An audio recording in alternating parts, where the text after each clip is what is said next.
একটা জলের বোতল দিন তো। জলের বোতল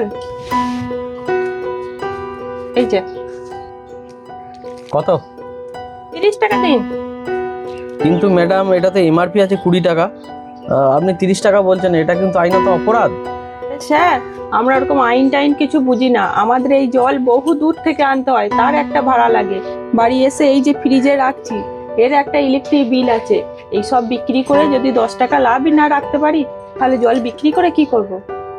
আরে ম্যাডাম, এমআরপি কথার অর্থই হচ্ছে গিয়ে ম্যাক্সিমাম রিটেল অফ প্রাইস, যার মধ্যে ট্যাক্স ভাড়া সমস্ত কিছু বাদ দিয়েও যেটা এখানে নির্ধারণ করা হয় 20 টাকা দাম, তার বেশি নেওয়া যায় না গো। এটা কিন্তু আপনি যেটা বলছেন সেটা কিন্তু একদম পুরো আইন বিরোধী কথা বলছেন।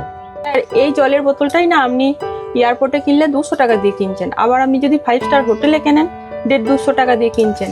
আর আমরা অনেক দূর থেকে জল এনে ফ্রিজে রেখে ঠান্ডা করি, যদি জলটা বিক্রি করে 10 টাকা লাভই না পাই, তাহলে আমাদের সংসারটা কি করে চলবে? এটা আপনি কি কথা বলছেন?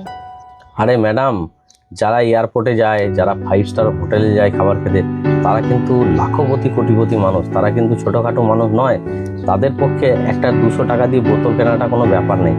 আপনি এখানকার গরিব মানুষদের কথাটা ভাবুন, যে এখানকার গরিব মানুষরা কি ওই রকম খরচা করে বা 10 টাকা এক্সট্রা দিয়ে খেতে পারবে কি?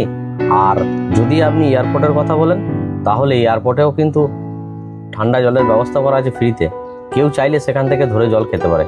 আপনার কি সেরকম কোনো ব্যবস্থা আছে? আপনি আপনার এই লোকাল এরিয়ার যে সমস্ত গরিব দুস্থ মানুষ আছে তাদের কথাটা একটু ভাবুন। ওই এয়ারপোর্টের কথা আপনাকে ভাবতে হবে না। আপনি 10 টাকা বেশিটা নেওয়া তো আপনার অনেক অপরাধ। বলছি স্যার, আপনার যদি জলের বোতলটা নিতে মনে হয় নিন, নালে নিয়েন না। আপনার অত জ্ঞান শোনার আমার টাইম নেই। আর আমার যেটুকুনি জ্ঞান আছে সেইটুকুনি আমি দোকানটা বিক্রিও করতে পারবো এবং আমার সংসারটা চালাতে পারবো। ম্যাডাম, আপনি মনে হচ্ছে আগেকার দিনের কথাগুলো ভুলে গেছেন। আগেকার টাইমে এত হতদরিদ্র মানুষ ছিল, তাও কিন্তু মানুষকে সাহায্য করার জন্য গ্রীষ্মকালের টাইমে কুয়ো খুঁড়তো, জায়গায় জায়গায় সবাই কুয়ো খুঁড়তো জলের জন্য। এখনও দেখবেন অনেক মানুষ আছে, রাস্তাঘাটে যাতায়াত করলে আপনি বুঝতে পারবেন এই গরমের টাইমে মানুষকে সাহায্যের জন্য জল বিতরণ করছে, ঠান্ডা পানীয় বিতরণ করছে। আর আপনি এইখানে বসে 20 টাকার বোতলটাকে 30 টাকায় বিক্রি করছেন। এটা কিন্তু আপনি একদম ঠিক কাজ করছেন না, অন্যায় করছেন আপনি। দোকান আমার ব্যাপার, আমার মর্জি। আমি কি রেটে বিক্রি করবো সম্পূর্ণ আমার ব্যক্তিগত ব্যাপার। আপনি বলাকে দিন তো, আপনাকে জল নিতে হবে না, যান এখান থেকে। সকাল সকাল না আমার মাথাটা খারাপ করতে এসেছি। নিতে মনে হয় নেবে, না নিতে মনে হয় নেবে না। অত জ্ঞান দেওয়ার কি আছে? এরকম দরদাম করা লোককে না আমি মাল দিই না। আমি হচ্ছি এমআরপি কন্ট্রোলার ইন্সপেক্টর। আপনি যে জিনিসের দাম বেশি নিচ্ছেন, সেটা আপনি একটা আইনত বিরাট অপরাধ কাজ করছেন। তার জন্য আপনার ওপর আইনি ব্যবস্থা নেওয়া হবে এবং আপনার দোকানটাকে সিজ করে দেওয়া হবে। স্যার স্যার স্যার, জলের বোতলটা নিন, আমার অনেক বড় ভুল হয়ে গেছে, আমাকে ক্ষমা করে দিন। স্যার জলের বোতলটা নিন।